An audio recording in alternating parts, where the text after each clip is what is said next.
Pasada Balita. Sa balita sa ibayong dagat, 14 katao patay sa pagguho ng 2 gusali sa Lebanon. Pasada Balita. Ang balitang pampalakasan, Filipina tennis sensation Alex Ayala bigo sa unang round pa lamang ng Qatar Open. Pasada Balita. Agi dyan, ha? Balitang pangkalusugan, benepisyo ng bawang sa balat at buhok. Ating alamin. Pasada Balita.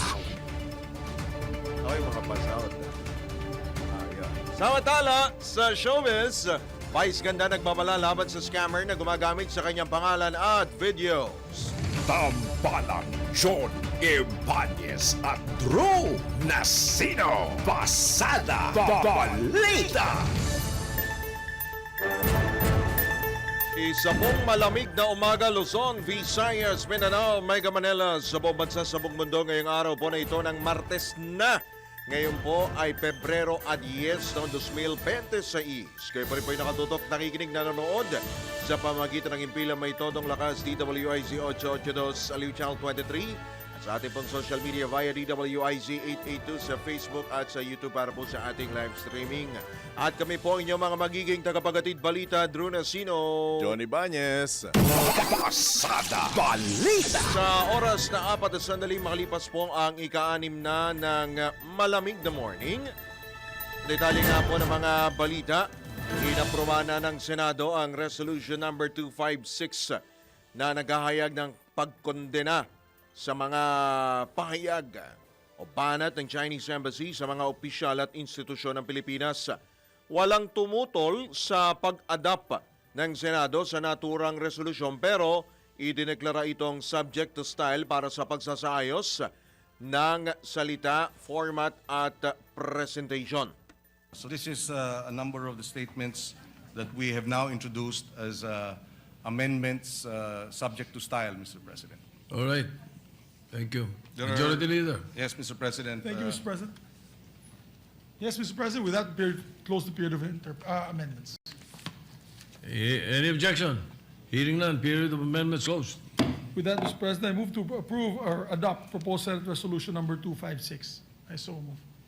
Any objection?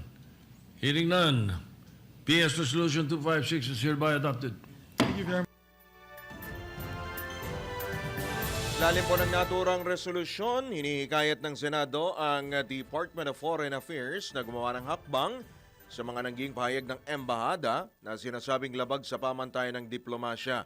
Nakakapaloob din sa resolusyon ang pagpapatibay sa sovereign right ng Pilipinas na itaguyod at depensa ng official positions at national interest nito alinsunod sa international law. At yan pong bahagi po ng naging talakayan dyan po sa Senado sa pangunguna po ni Senate President Tito Soto at Senate Majority Leader Juan Miguel Zubiri. Pasada Balita. Nagkainitan sina Senators Francis Pangilinan at Alan Peter Cayetano kaugnay sa paggamit ni Philippine Coast Guard West Philippine Sea spokesman Commodore J. Tariela ng caricature ni Chinese President Xi Jinping. Nangyari ang pagtatalo bago pagtibayin ng Senado ang proposed Senate Resolution number 256 na kumukondena sa mga pahayag ng Chinese Embassy laban sa mga opisyal ng Pilipinas. Ayon kay Senator Cayetano, hindi dapat ampunin ang resolusyon kung lalabas sa sinusuportahan ni Senador Pangilinan ang aksyon ni Commodore Tariela na anyay mali at kulang sa diplomasya. Tumutol naman si Senator Pangilinan, sponsor ng nasabing resolusyon, at sinabing walang ginawang mali si Commodore Tariela at may hiwalay na tindig ang Department of National Defense na kumukondena sa mismong pahayag ng China. So that's what I want to elicit. So the authors of this resolution is saying, pwede. So kung ang official ng presidente is to have certain decorum sa presidente ng China, pwede yung isang general hindi sumunod. Ang sa kanya, bastusin natin yung Pangulo Mr. ng President, isang bansa. that is his interpretation? No. Bastos yun. No, that is your interpretation. No. So if I ask them well, now... Mr. President, we beg to disagree. Can you show the slide? Mr. ulit? President, we beg Mr. to disagree. President, The Department of National Mr. President, Defense tignan niyo naman po. has issued a statement condemning China's remarks, Mr. No, President. we're not talking about, Mr. President, if you look at the DFA, it was also telling Tariela, but not directly. It says, It was saying, follow the decorum, Mr. President. Mr. President, kung ganyan ang stand natin, then my staff now can show a meme of you. Mr. President, Mr. President, dito ba sa, let me ask that question. Mr. President, I am not from China. Why will they put a meme? Why will your staff put No, a it's meme not about towards me? China. It's about No, decorum. You're comparing apples Mr. and President, oranges, no, Mr. no, no, no. President. You are simplifying Siya what is a suspended for 1 complicated minute. na international. Yan naman po ang napakagandang palitan ng pananaw ng mga kagalang-galang na Senators Alan Peter Cayetano at Francis Kiko Pangilinan. Hinamo naman ang isang friendly debate ni Senador Rodante Marcoleta sa Philippine Coast Guard Commodore J. Tariela bago niya tanggapin ang imbitasyong sumama sa isang maritime domain awareness flight sa Kalayaan Island Group. Ayon kay Senator Marcoleta, mas mainam na magsagawa muna ng debate kasama sina dating Supreme Court Associate Justice Antonio Carpio at maritime law expert na si Attorney J. Batombacal hinggil sa isyu ng KIG. Ito'y kasunod na rin ang pahayag ng mambabatas sa pagdinig ng Commission on Appointments na maaring isuko ang naturang mga isla dahil hindi umano ito saklaw o sakop ng Exclusive Economic Zone ng Pilipinas. Para imbinatikos at tinutulan naman ni Carpio at Batombacal ang pahayag ni Marcoleta at iginiit nilang pinahihina nito ang posisyon ng bansa at lalo pang pinagtitibay ang pag-aangkin ng China sa Kalayaan Island Group. Tinabla ni Senate Majority Leader Juan Miguel Zubiri ang naging pahayag ni Senator Rodante Marcoleta na isuko na lamang ang Kalayaan Island Group. Ayon kay Senator Zubiri, dapat ipaglaban ang mga naturang isla dahil malinaw na bahagi ito ng teritoryo ng bansa sa ilalim ng konstitusyon at United Nations Convention on the Law of the Sea na pinagtibay ng 2016 arbitral ruling. Dalawang batas na rin anya ang naipasa noong 19th Congress na nagpapatibay ng karapatan ng sa West Philippine Sea at KIG. Una, ang Philippine Maritime Zones Act o Republic Act 12604 at Archipelagic Sea Lanes Act o Republic Act 12065. Bukod dito, binigyan din ni Senator Zubiri na bahagi ang Kalayaan Islands ng Exclusive Economic Zone kung saan mayroong mga Pilipinong naninirahan. Kaya dapat lamang na ipaglaban ito at sa halip na isuko. Nilinaw ng Malacanang na hindi pa maituturing na treason o pagtataksil sa bayan ang pahayag ni Senador Rodante Marcoleta. Kaugnay ng usapin sa West Philippine Sea at Kalayaan Island Group. Ayon kay Palace Press Officer Undersecretary Claire Castro, wala namang umiiral na aktual na digmaan na isa sa pangunahing requirement ng krimeng treason at bahagi rin ng tungkulin ng mga mambabatas ang makilahok sa mga debate sa Senado na saklaw ng freedom of expression. Gayunman, nilinaw ni Jose Castro na hindi nangangahulugan ang nasabing kalayaan ng malayang pabibitaw ng pahayag na maaaring makasama sa pambansang interes. Iginiit ng Malacanang na hindi nagbabago ang posisyon ni Pangulong Ferdinand Marcos Jr. na walang anumang bahagi ng teritoryo ng Pilipinas o interes ng bansa ang isusuko sa anumang dayuhang bansa, partikular sa usapin ng West Philippine Sea. Tiniyak naman ng Armed Forces of the Philippines na walang bahagi ng teritoryo ng bansa ang isusuko, kabilang ang mga lugar sa West Philippine Sea habang patuloy silang nagbabantay. Ayon kay Philippine Navy WPS spokesman Rear Admiral Roy Vincent Trinidad, mandato ng AFP sa ilalim ng konstitusyon ang ipagtanggol ang soberanya at integridad ng pambansang teritoryo at pangalagaan ng kapakanan ng mamamayang Pilipino.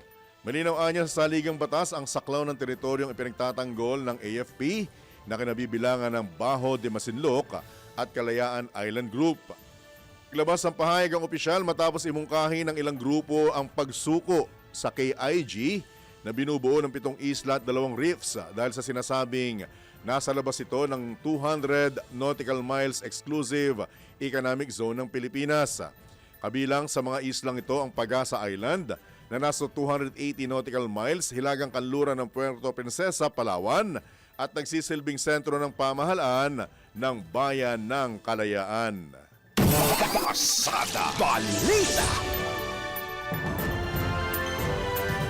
Sa oras na 12 sandali makalipas ang ika-6 na ng morning, sa kaugnay pa ring balita, tanggap tayo ng report. Senator Marcoleta nagpaliwanag at itinanggi sa plenary session ang kanyang pahayag na isuko ng bansa ang Kalayaan Island Group. Ang detalye buhat kay Patrol 19, Zelly Ortega Bueno. Matapos sumani ng batikos, nagpaliwanag sa plenary session ng Senado Senator Rodante Marcoleta. Sa kanyang manifestation, itinanggi ni Marcoleta na sinabi niyang i-give up o isuko na ang Kalayaan na Island Group o yung KIG. Git ni Marcoleta, hindi raw niya yon gagawin dahil pagmamayari ng Pilipinas ang KIG.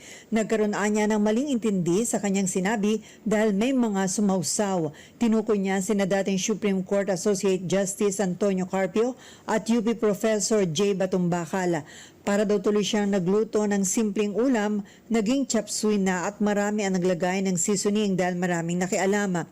Git na senador, naghahanap lang daw siya ng kaliwanagan ukol sa pag-angkin ng bansa sa West Philippine Sea, pero ang inani niya rito ay akusasyon na siya ay pro-China at natawag din siya at ilang mga kapwa minority senator na tsinador at traidor. Nais lang daw niyang ipaunawa na kailangang liwanagin ang West Philippine Sea dahil may mga inaakala na ito rin ang ating exclusive economic zone.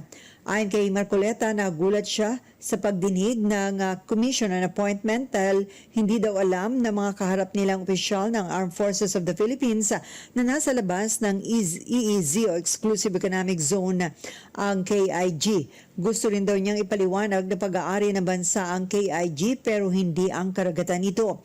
Dapat anya magkaroon ng mapa na maglilinaw sa karagatang sakop ng Pilipinas na hindi nalalabag ang United Nations Convention on the Law of the Sea o UNCLOS, pero hindi anya ginagawa ng National Mapping and Resource Information Authority o NAMRIA ang utos dito na gumawa ng mapa. Ito sa Patrol 19, Sally Ortega Bueno para sa impilang metodong lakas sa DWIC. Nagbabalita ng tama, naglilingkod ng tama. Pasada Balita. Samantala, pagkakaiba ng West Philippine Sea at Exclusive Economic Zone, ipinaliwanag. Ipaliwanag mo, Patrol 24, June Samson. Inaalalahanan ng dalawang progresibong grupo ang sambayan ng Pilipino na maging mapanuri sa mga naglalabasang pahayag na nagpapahina sa tiwala ng bansa sa batas at sa ating soberenya. Ipinaliwanag ng Liga Independencia Pilipinas at ng Filipinos Do Not Yield Movement na simple at malinaw ang batas na ang West Philippine Sea ay isang geographical, samantalang ang Exclusive Economic Zone naman ay isang legal na zona sa ilalim ng United Nations Convention on the Law of the Sea at kailanman ay hindi ito pinaghalo ng Pilipinas. Iginiit ni Dr. Jose Antonio Goycia na ang karapatan ng Pilipinas sa karagatan ay hindi nakabatay sa katawagan lamang kundi sa umiiral na international law at kapag ginagawang komplikado ang malinaw ay nagdudulot ito ng kalituhan sa publiko. Nilinaw pa nito na kailanman ay hindi nagbago ang paninindigan ng Pilipinas sa Ayungin Shoal at ito ay ipinagtatanggol bilang bahagi ng EEZ ng bansa, hindi bilang lupain.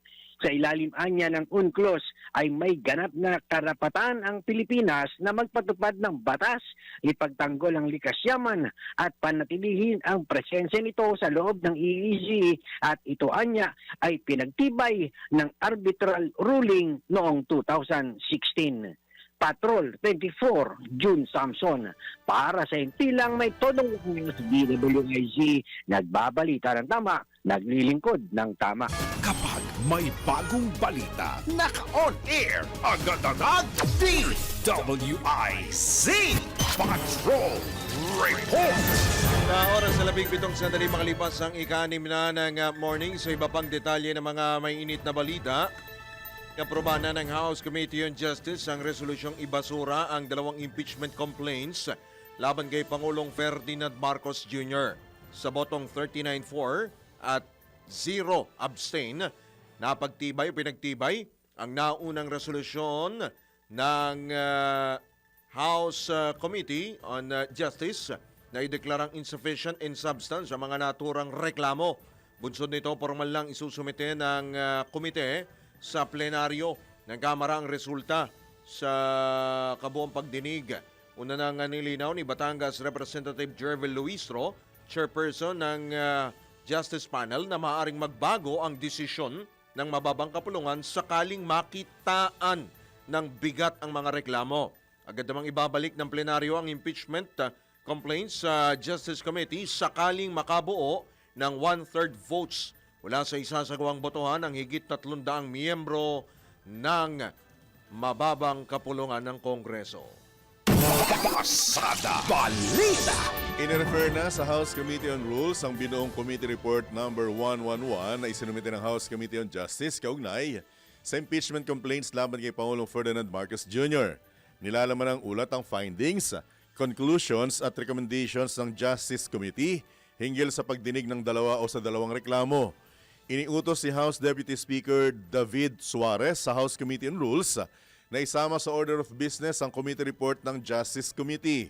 Dahil dito inaasahang magkakaroon ng privilege speech si Justice Committee Chairperson at Batangas Representative Jervil Luistro upang imungkahi sa plenaryo ang pagsasagawa ng botohan para sa final edition sa impeachment complaint laban kay Pangulong Marcos Jr. Pasada Balita. Awal na maghain ang panibagong impeachment complaint sa Kamara laban kay Pangulong Ferdinand Marcos Jr. hanggang Enero 27 ng susunod na taon. Binigyang din ito ni House Committee on Justice Chairperson at Batangas Representative Jervil Luistro matapos aprobahan ang committee report kaugnay ng pagbasura sa dalawang reklamong inihain laban sa Pangulo. Ayon kay Luistro, walang nagbago sa Francisco ruling at kahit na inilabas o kahit sa inilabas na desisyon ng Korte Suprema. Iginit ng kongresista na kompleto na ang initiation kapag na-i-refer na sa Justice Committee ang alinmang impeachment complaint. Matatandang i-refer na sa naturang komite ang dalawang reklamo laban kay Pangulong Marcos nitong Enero 26. Nangangahulugang gumulong na ang one-year bar rule sa impeachment na tatagal hanggang sa Enero 2027. Pasada Balita. Inihain sa tanggapan ni House Secretary General Cheloy Garafil ang ikatlong impeachment complaints laban naman kay Vice President Sara Duterte.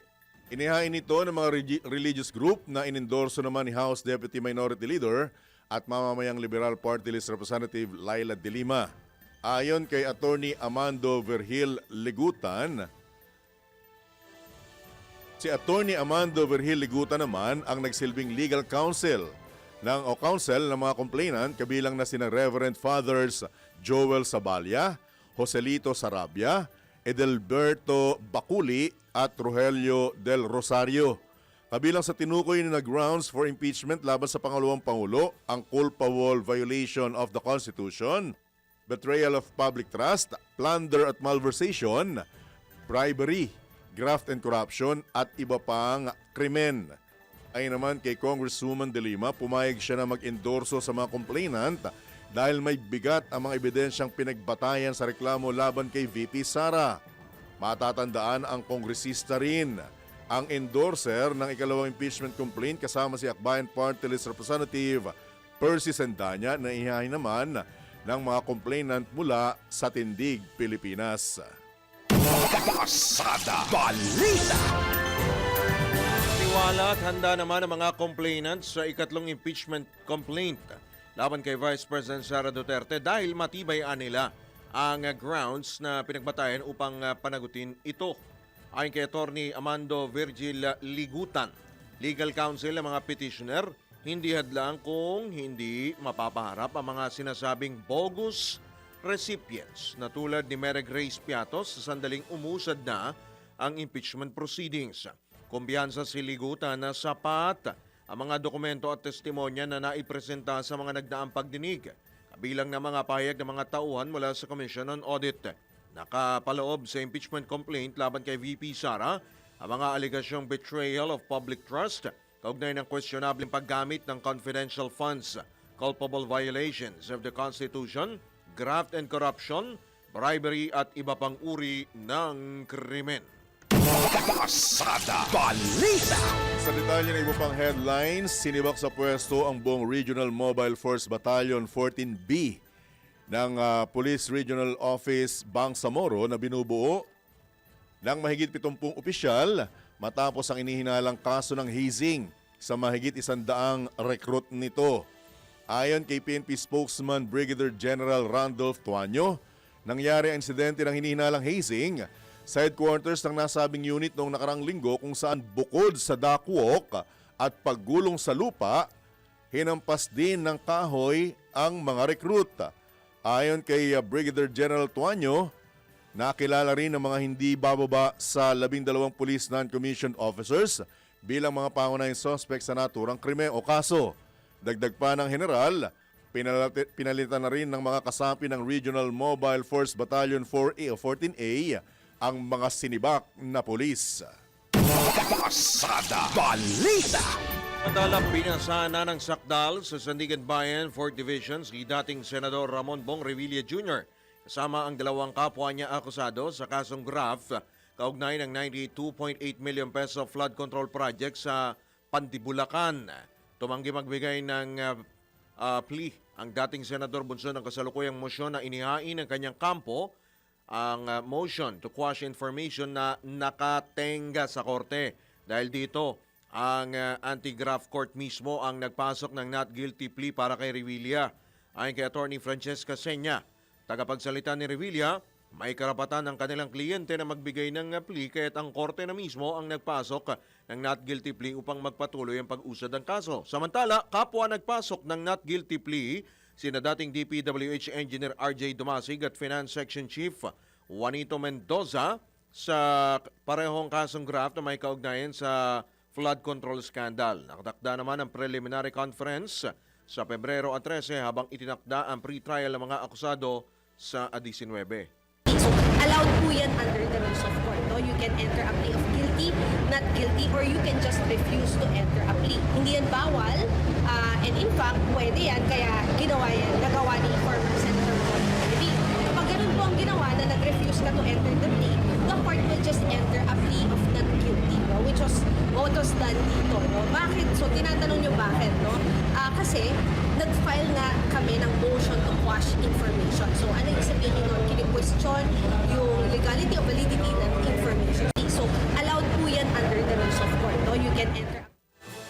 Po ang bahagi ng pahayag ng tagapagsalita ni dating Senador Revilla na si Attorney Francesca Senya sa panayampuyan dyan sa Sandigan Bayan. Pasada Balita. Pagbabalik po ang Pasada Balita. Makalipas lamang ilang mga paalala. Oras natin, Doc Quiner. 26 na sandali makalipas po ang ika-6 ng morning. That time check was brought to you by Bingo Plus. Bingo sa saya, plus sa panalo. Gaming is for 21 years old and above only. Game responsibly, keep it fun. Pasada Balita. Kayang-kaya mo ang kahit na ano kung ikaw mismo ang gagawa nito. Let's learn new things sa DIY Do It Yourself.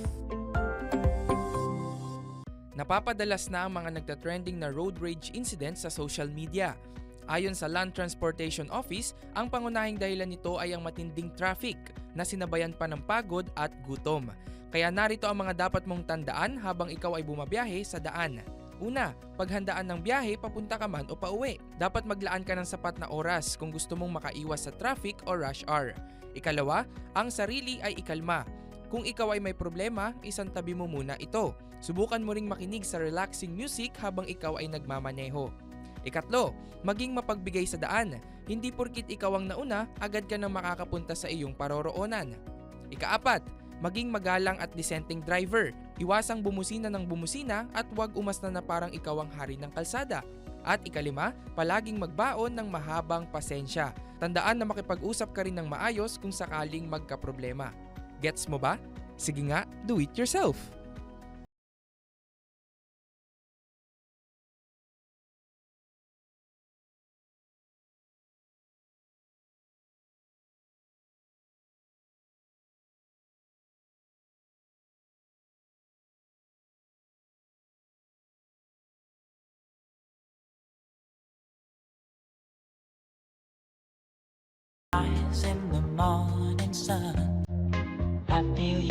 Songs and poetry with the seniors. Senior Moments.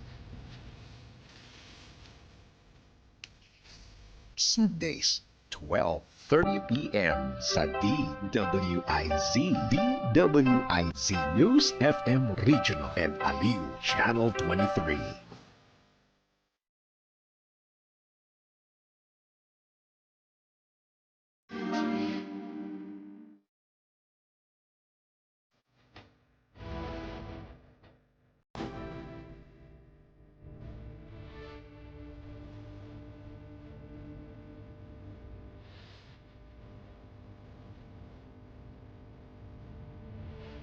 Tambalan John Ebanes at Drew Nasino. Pasada Balita. Sa oras po na 29 na sandali makalipas po ang ikanim na ng morning. Sa pagpapatuloy pa rin po ng mga pumapasadang balita sa pagkakataon ito, tanggap pa tayo ng report. Pangulong Marcos, kumpiyansang patuloy na mas magiging matatag ang alyansa ng Pilipinas at Amerika kasabay ng pagdiriwang ng 80th anniversary ng diplomatic relations ng dalawang bansa. Ang detalye naman mula kay Patrol 13, Gilbert Perdes. Kumpiyansa si Pangulong Ferdinand Marcos Jr. na patuloy na susulong ang alyansa ng Pilipinas at Amerika kasabay ng ika-80 anibersaryo ng diplomatic relations ng dalawang bansa. Inilabas na ang isang special anniversary logo ng Pilipinas at Amerika na gagamitin tuwing may commemorative activities sa buong taon para sa pagdiriwang ng makasaysayang relasyon na naitatag noon pang July 4, 1946. Sinabi ng Pangulo na ang logo ay ginawa bilang simbolo ng 8 dekada ng pagkakaibigan ng magkabilang panig. Naniniwala ang Pangulo na ang alyansang ito ay mas titibay at mas magbubunga pa raw ng mas malalim na commitment o pangako para sa seguridad, kasaganahan at pagiging matatag ng parehong mamamayan ng dalawang bansa at ng buong rehiyon. Patrol 13, Gilbert Perdes para sa Impilang May Totonglas, DWIZ, nagpapalita ng tama, naglilingkod ng tama.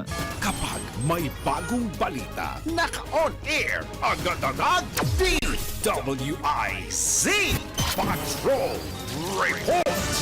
Sa pagkakataon po ito, mga kabalitaan-kabalitaktakan, tayo po'y pinalad na muling makakausap ang isa na sa mga itinuturing na suki ng programa, ang mismong chairman ng Commission on Elections, si Chairman George Erwin Garcia. Chairman Garcia, good morning po. Long time no here, Johnny Banyas, Drew Nasino po. Live na po tayo sa DWIZ Aliw Channel 23. Chairman. Good morning po, Magandang Chairman. umaga, magandang umaga Sir John at Sir Drew, sa ating mga kababayan, magandang umaga po sa inyong lahat. Alright, direct to the point na katanungan, ano na po ang ikangay stand ng inyong tanggapan ng COMELEC dito sa inuumpisahan ng pagtalakay sa kontrobersyal na anti-political dynasty bill, Chairman Garcia? 100% po ang suporta natin dyan po sa ating panukalang batas na ito. In fact po, sa dalawang pagdinig na ginawa ng mababang kapulungan at ng Senado, ating pong binigay ang ating pong sentimiento at suporta dito po sa panukalang batas. At sinabi rin po natin, nagbigay din po tayo ng ating mga opinyon at komento doon sa bawat panukalang batas na kanila pong pinagdidibatihan sa kasalukuyan sa House of Representatives. Meron pong 21.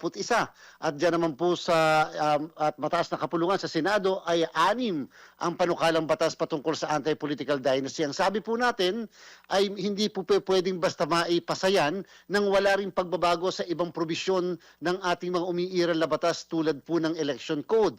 Katulad po halimbawa Sir John at Sir Drew. Halimbawa, sabi po ng ating umiiral na batas, hindi po ba, pagka automated election, sila ay kandidato lamang sa unang araw ng campaign period. Anong ibig sabihin yan? Kung ang eleksyon natin ay 2028 ng Mayo, sila ay kandidato lamang February kapag ka po na national position of 2028 o kung local position naman ay March of 2028. Paano po yung nag-file ng candidacy ng October 2027? Tanong, kung talagang sila ay kabilang sa political dynasty, kailan po namin sila i-disqualify? Pagka-file ng candidacy na sila ay hindi pa kandidato o dapat ay pagka sila ay kandidato na sa Marso o kaya sa Pebrero. So yan po ay issue at pwedeng gawing butas ng mga magpa-file na political dynast. So, yan po yung mga ilan sa mga dapat nilang tingnan, katulad na rin po ng substitution. Halimbawa, kinancel namin ang kandidatura Sir Drew ng isang dynast o yung may political dynasty. Tanong, pwede ba siyang ma-substitute? Pwede ba siyang mapalitan? Kasi kung may papalit at ang papalitin ka mag-anak, mababiolate din yung political Ganun din. dynasty. Opo. Chairman, doon po ba sa pagdalo nyo sa pagdinig ng dalawang kapulungan na-determine na ba't nagkasundo na ba ang mga mambabatas sa term na dynasty? Wala pa po. Sa kasalukuyan, yung po talaga ang ating pong binanggit na number one issue nila. Wala na pong duda doon sa kung dapat bang magkaroon ng anti-political dynasty. Dapat, 39 years nang nandyan ang ating saligang batas, nakalagay mismo yan sa Declaration of Policy ng ating saligang batas, at dapat na meron na talaga tayong anti-political dynasty. Pero ang tanong lang, paano ang definisyon, ano ang tamang definisyon ng political dynasty, hanggang anong degree ng relasyon? Number one. Number territorial jurisdiction, parehas bang national, parehas bang local, isang national, isang local? Number three, paano kung parehas na hindi incumbent ang tatakbo? Tatakbong governors pareho, magkapatid, walang incumbent sa kanila. Sino ang susundin na magiging kandidato? Yung bang naunang nag-file, yung tinatawag na first to file, o yung mas matanda ba? So may mga ganun po na issue na hanggang ngayon po wala pang talagang konkreto na maliwanag na definisyon ang political dynasty. Kasama na rin po, Sir John at Sir Drew, magkakasunod ba? O halimbawa, 3 consecutive term, tapos yung pang-apat na O may termino. interval. O may interval. O kaya naman, ang pinagbabawal ba natin ay yung sabay-sabay. Ayo. Sa makatuwid, Chairman, kanina po binabanggit nyo yung sa election. Habang umuusad po itong talakayan sa anti-political dynasty bill, kung ito man ho ay papasa sa Kongreso ngayong taon, sa makatuwid ay nalalagay po sa alanganin ang 2028 elections. Ganun ho ba ang inyo nakikita, Chairman? Wala naman po epekto, Sir Drew. Ang atin lang pong pinupunto, tingnan niyo po, Sir Drew, ngayon ay Pebrero na ng 2026. Ang filing po ng candidacy para po sa kaalaman ng mga kababayan natin para sa 2028 national and local elections ay maaaring Oktubre ng susunod na taon. So lumalabas, ang kinikilusan na lang nating panahon para maipasa yung batas na yan ay more or less before the end of this year. Ayun. Kasi hindi naman po pwedeng napakalapit na buwan tsaka tayo magpapasa ng batas. Paano po natin ma-educate, ma-inform ang mga kababayan natin? Oo, so, sa makatuwid, maikling panahon lang pala ang kailangan natin dito. Kailangan natin madaliin, ganun ho ba? Dahil ma-adjust yung 2028 elections kapag nagkataon na, yun na nga, sinasabi nyo, Chairman. Hindi po mai-adjust sapagkat ang problema, yan po ay provision mismo ng saligang batas na meron tayong eleksyon sa ikalawang Lunes o ng Mayo pagkatapos ng 6 na taon o pagkatapos ng 3 taon. So yan po, Sir Drew at Sir John, yan ang issue. Sabi po natin, hindi naman sa dapat madaliin, pero kung talagang gustong ipatupad para sa 2028 national and local elections, dapat sana may batas tayo bago matapos ang taon na ito. At tinitingnan din natin, sinabi rin natin, ano ba ang intensyon nila? Yan bang anti-political dynasty ay gusto ring maipatupad para sa barangay and SK elections? Halimbawa, which is, ang barangay and SK elections po ay Nobyembre 2 ng 2026 naman. Alright. Real talk, Chairman Garcia. Nakikita mo bang lulusot ito o hindi? Naniniwala po ako, Sir John, lulusot po ito.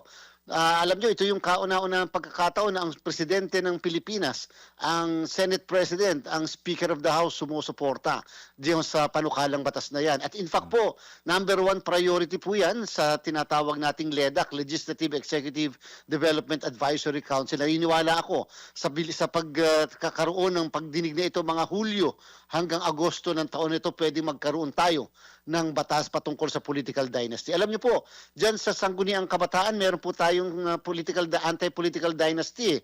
At yan po'y nasubukan nitong barangay and SK elections ng 2023. Madami po kami dinisqualify ng mga kandidato dahil lang sila ay membro ng political dynasty ng mga kabataan. Sa Bangsamoro po, meron na rin po sila na anti-political dynasty provision. Bawal ang mga magkakamag-anak doon sa tinatawag na mga nominado ng mga partido politikal. So sila po yung nagsimula na, talagang sabi nga po natin, yung bang basic lang, para alam lang sino ang i-disqualify at sino ang mariretain na kandidato. Hindi naman porket miyembro kayo ng isang pamilya, ay lahat kayo disqualified. Meron na matitira. Okay, Chairman Garcia, kung kumbinsido ka pong magkakaroon ng batas, ang tanong ko naman po, kumbinsido ka rin po bang maipapatupad? Yan po yung ating po. Yan po yung sabi nga namin, sana mapakinggan si Comelec. Kasi sa bandang huli, napakaganda ng batas. Ang tanong, yung enforceability, yung mapa-implement ba natin na maayos. Kung kaya po talagang kami ay mainit na nakikisalo dito sa pagsagawa ng batas na ito upang madinig yung panig ni Comelec, lalo na kung paano ito maipapatupad ng maayos. Kaya nga po sinasabi namin, nagdetalye kami, itong mga batas na ito'y baguhin natin sapagkat kung hindi natin ito babaguhin, hindi magiging effective ang isang anti-political dynasty law. Correct. Ito pa, Chairman, sa dinami-dami po ng magkakaapelyido, hindi naman ganun kasimpleng malaman kung hindi talaga magkakamag-anak ang mga ito. May Di po ba? first, second, third degree, fourth degree of consanguinity. Sanguinity, di po ba, Chairman? Saan mo ang Yan po yung sinasabi natin na baka po kasi akalain at saka asahan ng mga kababayan natin. Halimbawa po, Sir Drew, Sir John, October ang filing ng candidacy, 2027. Halimbawa po, tapos meron na tayong anti-political dynasty law. Ang tanong, nag-file ng kaso laban sa isang magkamag-anak, baka po kasi akalain ng mga kababayan natin, mariresolve ka agad ni Comelec yan. Una, yan po ay napakadami, libo sigurado yan sa buong bansa. At therefore, ang tanong, baka hindi namin ma-resolve kaagad bago mag-imprenta ng balota. Tandaan natin, Oktubre ang filing ng candidacy ng 2027, pagkatapos si Enero, dapat nagpiprint na kami ng mga pangalan sa balota dahil printed po yung mga pangalan sa balota dahil automated tayo eh. So napakaiksing panahon bago ma-resolve ang kaso. Division pa ng Comelec papunta sa NBank. At pagkatapos, hindi po ito yung simple lang na alam kung magkapatid kayo. O ito yung simple lang na may nagsabing, oy, may bumulong sa amin, magkapatid dyan. Kinakailangan may pruweba, may pagdinig, at pagkatapos may pagsagot din sapagkat yun yung tinatawag na due process. Correct. Right. Masalimuot talaga, Chairman Garcia. komplikado? Oo. So, with your indulgence, another komplikado. Party list reform bill. Ay, Chairman Garcia. lilipat yung iba sa party list. Yun lang. Pag-asa pa ba yung Tambucho party list, Chairman? Huwag kayong mag-alala, maliwanag pa sa sikat ng araw yan, yung ating Tambucho party list na yan. Pero Sir John, Sir Drew, ganito po.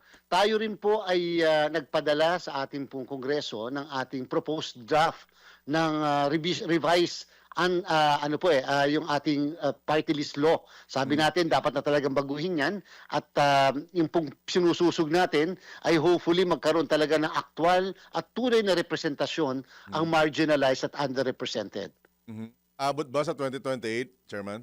Ay, hopefully po, yes, maaaring umabot po ito. Basta ang dapat lang, ma-determine, Sir John, Sir Drew, ano ba talaga ang tunay na mga lehitimong sektor ng ating lipunan. Dapat talaga i-define yon. Magsasaka ba, kabataan, kababaihan, mga mangingisda, yung mga urban poor, yung mga PWDs, yung mga veterano. Halimbawa, i-define natin, 10 halimbawa po ng mga sectors yan. Dapat po, bigyan natin, alamin natin ilan lahat ang party list na representante. 64. I-divide natin, tigi-ilan yung mga sectors na ito.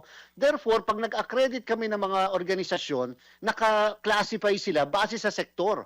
At kung sakasakali, sila ang maglalaban-laban doon sa sektor na yon para at any given time, merong representante yung sektor na yon. Kasi nga, marginalized sila. Kung hindi magkakaroon ng ganong klaseng paghahati-hati o klasifikasyon, malamang laman dahil kukonti nga sila sa lipunan, hindi sila mananalo ng representante. Kaso, Chairman Garcia, ang problema, ewan ko, correct me if I'm wrong, kung tama yung pagkakaintindi ko. Kasi may, for example, PWD 1. PWD 1, DAS A, DAS B, DAS C. May ganun hindi po ba? May paksyon eh. Oo. Paano Opo, yun? pero ang maganda po niyan, halimbawa po, sabi nyo nga, halimbawa, Tambucho party list na yan. Pagkatapos si Tambucho party list, na-classify siya bilang party list na nasa ilalim ng yung mga kabataan, halimbawa. Tapos, may mga iba pang party list, halimbawa, Tambucho 1, 2, 3, 4, hanggang 10 na, sabihin na natin. Ngayon po, kung ang kabataan ay may 2 representasyon, ang dapat po mangyari dyan, kung sino ang makakakuha ng pinakamataas na boto doon sa mismong kabataan na yon, sa kanya pwedeng maibigay yung mismong representasyon ng kabataan. So that at any given time, halimbawa, ang nanalo talaga ay si Tambucho 3.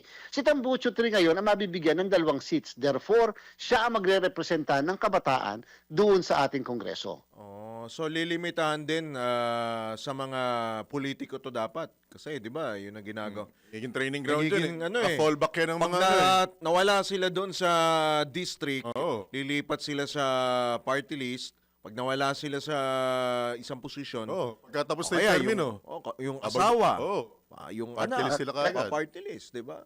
Kaya po sinususog namin na sana pag ipinasa natin itong ating revisyon ng party list law, kasabay dapat dito, kaakibat nito, yung anti-political dynasty. At dapat makasama yung mga nominado ng party list sa prohibisyon ng political dynasty. Ibig sabihin, kung ikaw ay number 1 nominee, tapos ang asawa mo o anak mo o kapatid mo ay gobernador, dapat may disqualified sa inyong dalawa. Kasi otherwise, kung parehas din na tumatakbot sabay at sasabihin natin exempted, halimbawa ang party list, o di para na lang hindi natin nagiging makatotohanan tayo sa ating anti-political dynasty. Naglolokohan na lang tayo, Chairman. Pero Chairman, po. ito last na lang po on my part, no. Kumusta naman po ang inyong pong preparasyon for BARM elections, pati sama na natin yung BSKE? Yes po, Sir Drew, bagamat amin po ipinagpaliban ng March 30 sapagkat naipasa po ng Bangsamoro yung kanilang batas sa districting medyo late na. Ito na lang pong Enero at kami po may 1 buwan lang hanggang 1 buwan, 1 linggo na preparasyon, hindi po talaga kaya ni Comelec. At number 2, bumasok na po yung legal na prohibisyon na bawal magkaroon ng pagbabago sa mga distrito, sa mga presinto 120 days bago mag-eleksyon. Kami po nag-participate na for the last 2 weeks sa pagdinig ng Kongreso rin, sa mababang kapulungan at sa Senado, na ngayon ay kinakailangan magpasa ng isang batas para i-fix ang date ng halalan sa Bangsamoro, at ang nabubuo pong usapin ay maaari mangyari ang Bangsamoro parliamentary election sa September ng taon na ito. Kasi nga po yung Bangsamoro may mga iba pang binago na mga probisyon sa kanila pong election code, at sana sa mga darating pang talakayan ninyo ay makapag-discuss tayo kung ano yung mga binago nila na makakaapekto sa pagkukondak ng halalan dyan sa Bangsamoro. At tungkol naman po sa BSKE, ongoing po, at kami po na may masayang nagbabalita na yung po mga balota na print na namin kahit ganito kaaga pa lamang para po sa barangay and SK election. 90 million ballots po yan. Ongoing po ang registration of voters natin hanggang Mayo 18, at yung po namang tungkol sa Bangsamoro, dati po suspended ang registration ng voters yan kasi nga po baka magkaroon ng election sa March 30, pero dahil wala ng eleksyon, kahapon po lifted na ang pagrerehistro ng mga kababayan natin sa Bangsamoro, at tatagal po yan hanggang March 30 naman upang makapag-participate sila hindi lamang sa barangay and SK elections, kung hindi yung mga kahit bagong rehistro, sana makaboto rin para sa Bangsamoro parliamentary election. Alright. Chairman Garcia, tulad ng inaasahan, maraming salamat. Good luck po sa inyo, at from time to time, abalahin po namin kayo for update po, Chairman Garcia. Anytime po, po, Sir Chairman. Drew, Sir John, maraming salamat po. Magandang umaga. Ingat Good po kayo. morning. Good luck po. Good Apo. morning. Ayan. Malinaw ha. Linaw. Tambucho ha. Ayan po, si Comelec Chairman George Garcia. Dami, no? Daming... Actually, di ba, aminado siya. Makakalusot ang anti-political dynasty. Ang tagal. Ang tanong, paano papatupad? Paano papatupad? Diba? Kasi dikit din pati sa party list reform bill Oo. Dikit Kasi kung halimbawa nga naman, actually sa paliwanag pa lang niya, nalito na ako Hindi Yung mo mahaba kasi ng Oo. mga sasapulin ng anti-political dynasty Hindi mo Diba? pwedeng ipasa yung anti-political dynasty Hindi bill nang kadikit hindi yun. kadikit yung party list list. reform Oo. bill. Kasi ang nangyayari, parang, ito nga, kagaya ng binabanggit ko lagi, parang ang nangyayari, fallback Oo. Alam mo, si governor, naka-last term. Wala siya ibang pupuntahan, bagsak siya party list. Si district representative, tapos na ang term, walang iba pupuntahan, bagsak party list. Si senator, Ayan. huwag natin kalimutan, si senator, pag tapos na ang kanyang termino at wala siyang mapuntahan, bagsak niyan party list. Di ba? Yung sa anti-political, and the suggestion ko lang, no? Kung sakali, yung sa hanggang sa apo sa tuhod, Grabe ka naman. Wala nang kumandidato. hindi, dapat may interval. Tatlong generation. Hirap lalo niya. Hindi, isang generation. Pwedeng i-ano yan i-deny yan Kalimbawa, nanay mo. Bagay, Nanay mo, nanay ko. Eh, iba naman ang tatay mo Hindi, sa halimbawa, tatay ko. ikaw- Anong tawag natin? Bastardo tayo. Hindi, ikaw, halimbawa, tumakbo ka, Oh. ang susunod na tatakbo sa pamilya mo, yung apo mo sa tuhod. Dapat pwedeng ganun. Imposibleng mangyari yan, kuya. Ngayon pa lang sinasabi ko na, Suggestion imposibleng lang naman. mangyari yan. Suggestion Ay, lang tatanong naman. mo kung tatakbo. Ay, ewan ko. Ay, tatakbo ka ba? Pass out? Lakad Lakad lang. lang. Malapit na kasi. Ay, tama-tama. Malapit na. Oh, mainit ang ulo. Hindi ko Malapit na mahal nakikita na gilagid araw. eh. Tama-tama. Alay lakad sa mahal na araw. Ready siya. O siya, sige, tayo po muna yung magbibigay daan muli sa ilang pong mga paalala mula kay Father Wener Contihino. Oras? Father? 12 minuto bago sumapit ang ganap na alas 7. Pasada. Magpapatuloy pa rin ang ilang pa mga balita. Bahagi na ng Institutional Partnership Program ng Philippine Charity Sweepstakes Office ang Negros Sanon Young Leaders Institute sa Negros Occidental. Ito'y matapos tumanggap ng mahigit 766,000 pesos na grant mula sa PCSO Negros Occidental Branch nitong Enero 26 ng kasalukuyang taon. Ayon sa organisasyon, malaking tulong ang IPP support sa pagpapalakas ng kanilang mga programa, kabilang ang pagbuo ng ligtas na spasyo para sa mental wellness, recovery at tuloy-tuloy na psychological support sa kanilang lalawigan.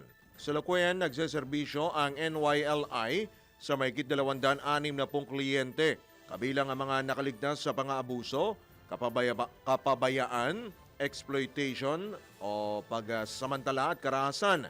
Binigyang diin ng PCSO na patunay ng kanilang serbisyo ang patuloy nilang suporta sa mga grassroots organization na tumutugon sa mga isyong pangkalusugan at panglipunan.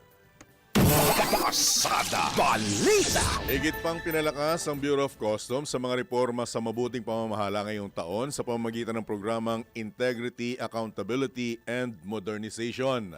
Sa ilalim ng pamumuno ni Customs Commissioner Ariel Nepomuceno, layunin ng hakbang na ituloy ang matatagumpay na nasimula noong 2025 upang tuluyang masugpo ang korupsyon at gawing mas episyente ang serbisyo publiko. Sentro ng IM program ang pagpapatupad ng Integrity Action Plan sa tulong ng World Customs Organization o WCO. Tinabi ni Commissioner Nepomuceno na sa pamamagitan nito nababawasan ang human discretion sa mga proseso na madalas pagmula ng pandaraya.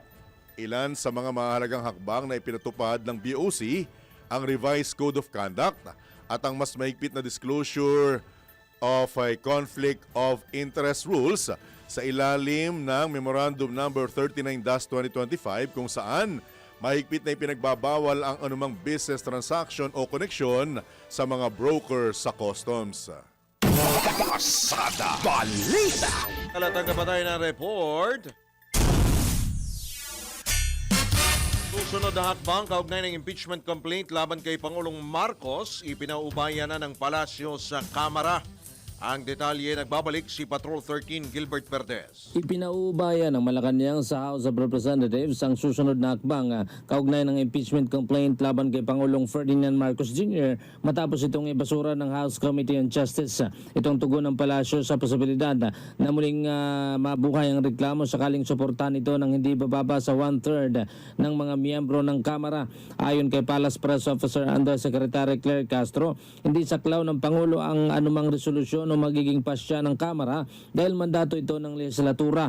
Umaasahan niya ang Pangulo na kung anuman ang magiging hakbang ng House ay ibabatay lamang sa ebidensya at sa mga naging talakayan sa komite. Dagdag pa ng Palace official na natiling kumpiyansa si Pangulong Marcos na wala siyang ginawang anumang impeachable offense. Patrol 13 Gilbert Verdes para sa impilang may totong las DWIZ. Nagbabalita ng tama, naglilingkod ng tama. Kapag may bagong balita, naka-on air, agad-agad, DWIZ Patrol Report. Samantala, iginiit nila ang Transportation Office Chief Marcos Lacanilao na dapat nang matigil ang anumang motorcycle challenge event sa bansa. Kasunod na rin ito na magkakahiwalay na aksidente na kinasangkutan ng Boss Ironman Motorcycle Challenge Mindanao Cup na ikinamatay ng isang rider at ikinasugat ng 3 iba pa. Ang pagkakaalam ko, may isa ring batang namatay dito na 7 years old. Binigyan din ni Assistant Secretary na ang nasabing challenge hindi na maituturing na isang mototourism event. Siguro napapanahon na para itigil na po ito. Opo. Alright. Lalo na yung lahat po ng endurance challenge. Kasi hindi na ito mototourism eh. Pag mototourism, saan ka naman ho nakakita? Mototourism ang hintuan, gas station. So, ang hindi na po nito pinopromote yung tourism ng lugar eh. Apa. Ang ano po natin, yung mga endurance challenge, hindi lamang po ito. Pati yung mga ibang mga nag-o-organize ng endurance challenge. Meron po kasi mga ibang gumagaya eh, na mga pati mga underbow na motor eh hindi po dapat na suportahan yung mga ganyan. Ngayon, tiniyak din ni Asek Lacanilaw na nagpapatuloy ang kanilang investigasyon kaugnay sa nasabing aksidente. Nagkaroon po kami ng hearing last week. Hindi pa ho tapos yung mga investigation dito. Pinasasubmit namin din sila ng position paper regarding dito sa mga pangyayaring pong ito at reports kasi ang dami ko pong nakuhang video eh. Una, mga illegal blinkers, wangwang na ginagamit sa kalye. Pangalawa, sa starting point pa lang hanggang sa highway gamit nila. Tsaka yung mga iba't ibang traffic violations na tumatawid sila sa red light. Ang sabi nila hindi, meron kaming clearance ng LGU pero wala po eh. Kitang-kita dun sa mga video eh. Meron pa crossing, tumawid sa crossing naka-counterflow eh. Yan naman po ang mahinahong tinig ni LTO Chief at Assistant Secretary Marcos Lacanilaw sa panayam ng DWIZ. Pasada Balita. Piso po sa mga motorista, umarangkada na ang panibagong malakiang dagdag presyo sa mga produktong petrolyo ngayong araw. Tumaas ng piso ang presyo ng kada litro ng diesel habang 60 sentimos sa gasolina at kerosino gas. Epektibo kaninang alas 6 ng umaga ang panibagong dagdag presyo maliban sa clean fuel na magpapatupad mamayang alas 4:01 ng hapon. Ito na ikapitong sunod na linggong nagpatupad ng price increase sa diesel at kerosene habang ikalimang sunod na linggo para sa gasolina. Partikular na tinukoy, ito na po ang templated po na Template sagot. ba? Template? Dapat Ito na po ginagano ang sagot ng Department of Energy, Oil Industry Management Bureau. Ang nagpapatuloy na tensyon sa pagitan ng Estados Unidos at Iran ang itinurungan dahilan ng DOE sa muling pagsirit ng presyo ng langis. Pasada Balita. Isinusulong ng pamahalaan na palakasin ang sektor ng enerhiya para matiyak ang matatag na supply at abot kayang kuryente para sa mga Pilipino. Ito naman ang binigyang din ni Pangulong Ferdinand Marcos Jr. sa turnover ng pagmamaari ng Kaliraya, Botocan, Kalayaan Hydroelectric Power Plant sa Laguna. Ayon sa Pangulo, sinisikap ng administrasyon na makamit ang pangmatagalang energy, reliability at affordability sa pamamagitan ng pagpapalawak ng mga pulisiya, proseso at partnerships. Sa tulong ng CBK, kumukuha ito ng tubig sa upper reservoir gamit ang sobrang kuryente tuwing peak hours at naglalabas naman ng tubig para makalikha ng kuryente kapag mataas ang demand.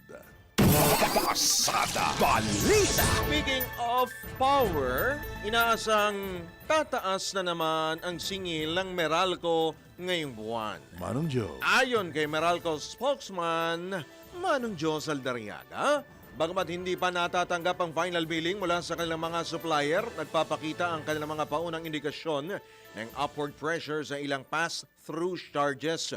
Ipinaliwanag ng Meralco na maaaring tumaas ang generation charges na bumubuo ng mahigit 50% ng power bill sa mga consumer dahil sa mataas na presyo ng kuryente sa wholesale electricity spot market o WESM sa Luzon.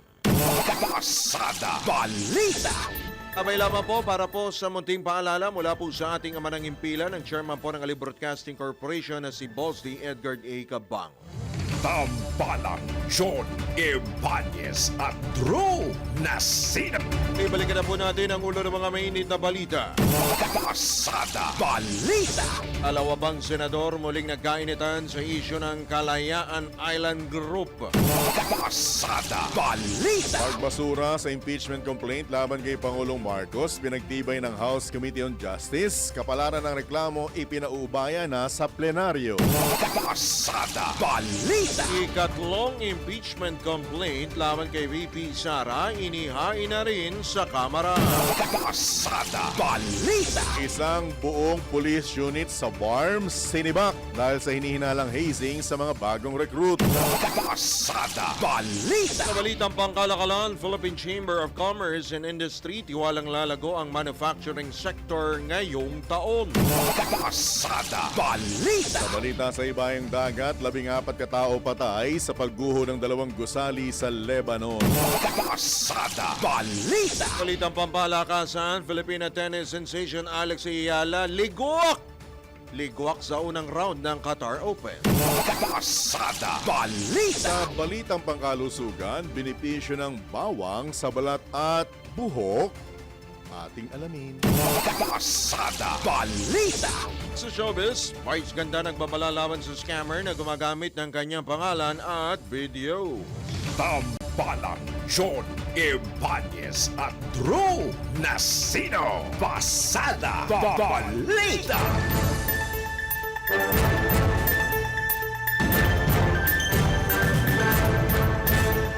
Pagpapatuloy pa rin ang ilang pang mga balita sa oras ng 4 sandali makalipas ang ika-7 ng umaga. Tumaas ng mahigit 4% ang unemployment rate ng Pilipinas sa taong 2025 o noong isang taon. Batay sa pinakuling labor force survey ng Philippine Statistics Authority, nasa 4.4% ang unemployment rate sa bansa noong Disyembre. Mas mataas kumpara sa naitalang 3.1% sa kaparehong panahon noong 2024. Mahigit 2 milyong Pilipino ang katumbas ng nasabing unemployment rate. Samantala nasa 4.2% ang overall unemployment rate para sa taong 2025, katumbas ng 2.14 million na Pilipinong walang trabaho. Mas mataas din ito sa 3.8% na unemployment rate na naitala noong 2024, katumbas ng halos 2 milyong unemployed na Pilipino. Pasada Balita. Mayorya ng mga Pilipino ang naniniwalang matutugunan ng pamahalaan ang problemang kinakaharap ng bansa. Batay sa tugon ng masa survey ng Octa Research, 55% ng mga Pilipino ang nagtitiwala sa kakayanan ng pamahalaan na epektibong masolusyonan ang iba't ibang issue sa Pilipinas. 20% naman ng mga respondent ang hindi naniniwala, habang 25% ang undecided. 31% lang ng Aldot Filipinos ang naniniwalang pinahahalagahan ng kanilang mga kongresista at lokal na pamahalaan ng kanilang mga hinanaing. 61% naman ang sa tingin nila, hindi sila pinakikinggan ng kanilang mga lokal na opisyal at kongresista. Isinagawa ang survey noong December 3 hanggang 10 ng nakaraang taon sa pamamagitan ng face-to-face interviews sa 1,200 male and female respondents kung saan, tulad ng inaasahan, hindi kami kasama. Pasada Balita. Samantala, bumuo ng Technical Working Group o TWG ang Department of Agriculture para sa rice importation. Ito'y bilang bahagi ng data-driven at planadong pamamahala ng supply, presyo at proteksyon para sa mga lokal na magsasaka. Ayon sa DA, layunin ng TWG na tiyaking sapat ang dami o volume ng inaangkat na bigas upang mapanatag ang presyo sa merkado nang hindi naapektuhan ang lokal na ani. Inihayag ni Agriculture Secretary Kiko Laurel na magiging basehan ng grupo ang transparent at evidence-based na desisyon. Kasama sa TWG ang mga kinatawan mula sa DA Office of Undersecretary for Rice Industry Development, Food Terminal Incorporated, Philippine Rice Industry Stakeholders Movement at Philippine Rice Importers Association. Magpupulong ang grupo linggo-linggo at inaasang makapagbibigay ng mga rekomendasyon sa loob ng ilang linggo. Pasada Balita. Sa pagkakataon po ito, mga kabalitaan-kabalitaktakan, tayo po'y pinalad na makakausap ang dating Associate Justice po ng Supreme Court sa katauhan po ni Associate Justice Adolfo Ascuna. Justice Ascuna, good morning po. Johnny Banyes, True Nasino. Live na po tayo sa DWIZ, Hello Channel 23. Sir? Good morning po, sir. Good morning po naman. Alright. Maraming salamat po sa pagkakataon na kausap po namin kayo. With regard po ito sa impeachment complaint laban po sa dalawang pinakamataas na pinuno ng ating bansa. Ano po ang naging reaction nyo dito or reaction nyo dito, Associate Justice Ascuna? Sir? Ito isa na namang malaking pag-uusapan dahil dalawa na ang impeachment na complaints na sinampal isa laban sa Pangulo at yung isa naman laban sa pangalawang Pangulo. Yung pong laban sa Pangulo ay na-dismiss na. Yun ang recommendation ng committee. Sa committee level, na-approve na yung report na i-dismiss na for lack of substance. Ito namang sa Vice President, inuumpisan pa lang. Po. Sir, may epekto po ba yung final decision ng Supreme Court regarding sa constitutional or unconstitutional nitong kaso naman o reklamo naman laban kay VP Sara? Regarding yung decision ng Supreme Court sa Sara Duterte case, yung 1-year ban tapos na po. Nag-lapse na yun. Whether you count it up to February 6 or up to January 16, ang deadline, lampas na po. Dahil pinail ito February 6 at the latest. Yes. Po. So wala pong epekto itong final decision na ito ng Supreme Court sa bagong impeachment complaints laban po sa pangalawang Pangulo, Sir Ascuna? Ano po? Wala pong magiging epekto itong final na decision na to ng Supreme Court sa panibagong mga impeachment complaint naman laban kay VP Sara, sir? Palagay ko po ay as far as the 1-year ban is concerned, safe na ito. Dahil lampas na yung 1 year. Ngayon yung other requirements, titingnan natin kung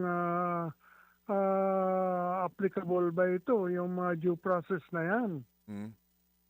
Po. Mga nagsasabi po kasi na after nitong desisyon ng Supreme Court na kanilang pinandigan, after ng mga isinampang motion for reconsideration, mukhang mas mahirap daw po ang paghahain ng impeachment complaint sa sino mang mga impeachable officials. Ano po ang take nyo dito sa Justice Ascuna?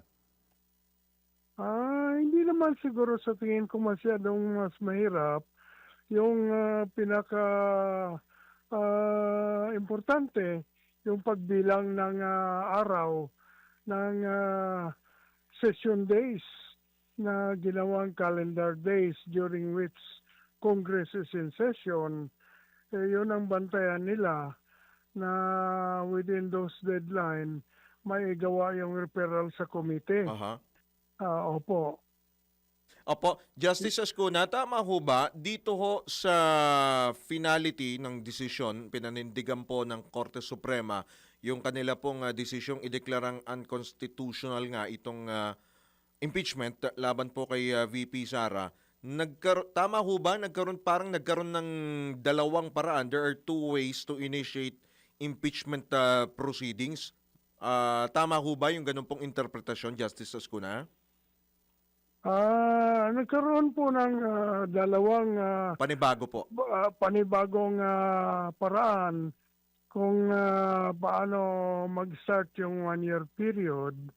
Pero yung dating paraan na pag-refer sa committee, nag-start din ng period, okay pa rin yun. Okay pa yun. Pwede pa, applicable pa rin? Applicable pa rin yun. Okay. Yun lang binago yung how to count the 10 days and 3 days, no? Session days. Pero pag refer sa committee within those days, initiated na rin ang complaint. That is still a good rule. The other rule na dinagdag, kung hindi nila rin-repair at lumampas yung period na yun ang initiation pa rin. Yun ang bago. Kaya kailangan i-repair within those deadline. Otherwise, mag-start yung 1-year period pa rin. Yun po. Okay, so na-define na yung session, pagkakaiba ng session, pati calendar days, di ba? Justice Ascuna. Opo, calendar days Ayan. during which Congress is in session. Okay. Okay. How Yun lang about... po. Opo. So, sa makatuwid, Justice Ascuna, yung first type of initiation, yun nga, binabanggit nyo, applicable pa rin, yung Applicable pa rin. yung provided Francisco nga versus, yung counting ng period is modified. Yung Okay. definition ng session days. Okay. Opo. Okay. Justice, after nitong final decision ng Supreme Court, may binabanggit or may mga nagbabanggit na mga abogado at luminary na mukhang nagkaroon ng overreach sa decision nila. Anong say nyo po rito, Justice? Nagkaroon nga ho ba? Final na ho yun. Sabi ng Supreme Court, no further pleadings allowed. So, hindi na pwedeng mag-clarification pa. Maliwanag naman eh. Oh. Ibig sabihin, okay lang po ba or may tama yung binabanggit ng iba na may overreach sa panig ng Supreme Court? Oo. Merong nabasa ko na yung committee humingi ng clarification Supreme Court. Hindi na po pwede yun. Sabi ng Supreme Court, no further pleadings allowed. Okay. All right. O sa makatuwid, Justice Ascuna, inaasahan po natin na magiging forthwith din ang lakad po itong itatakbo po ng impeachment proceedings, Justice Ascuna. Yung forthwith, yung sa second mode yun. Second mode, yes. Oo. Okay pa Sa rin Senate. yun, pero may panibagong procedure doon. Yung bibigyan ng kopya yung lahat ng miyembro ng articles at saka ebidensya. Yun po, yung second mode. Po. Nakaganda po ba ito at naging mas maganda pa po ba yung due process dahil dito sa karagdagang ito, Justice Ascuna? Alin po? Nakatulong po ba or mas napaganda po ba yung proseso dahil dito sa Mga modifications karagdagang po? ano na ito, hakbang na ito na sinasabi ninyo?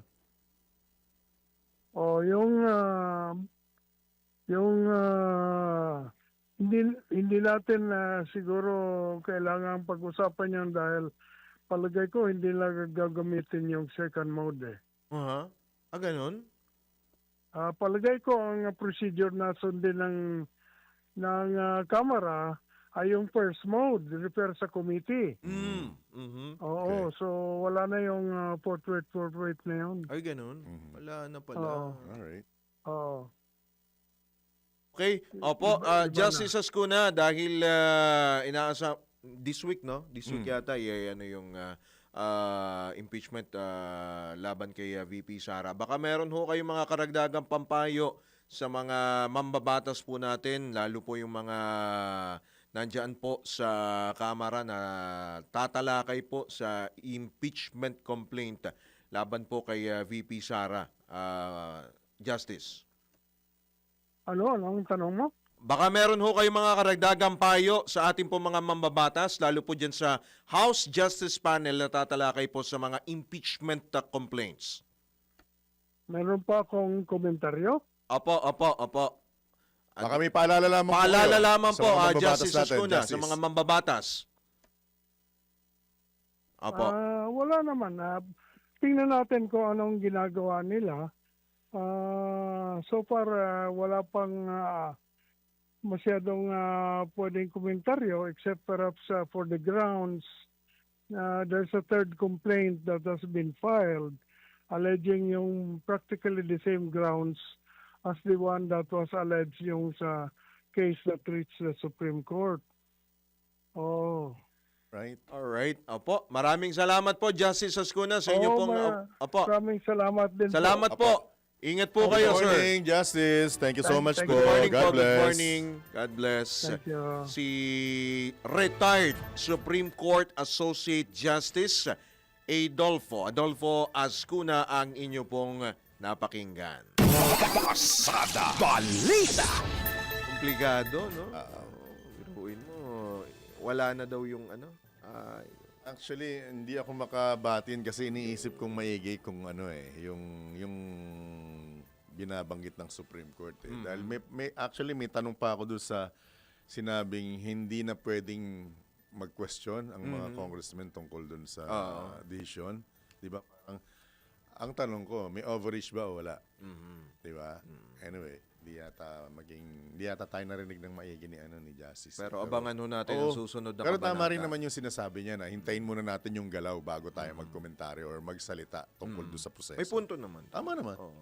Siyempre naman, ex-justice. Oo naman. Associate justice. Tayo, tambucho lang tayo. Tambucho party list. Hindi pa nga tayo nanonominate.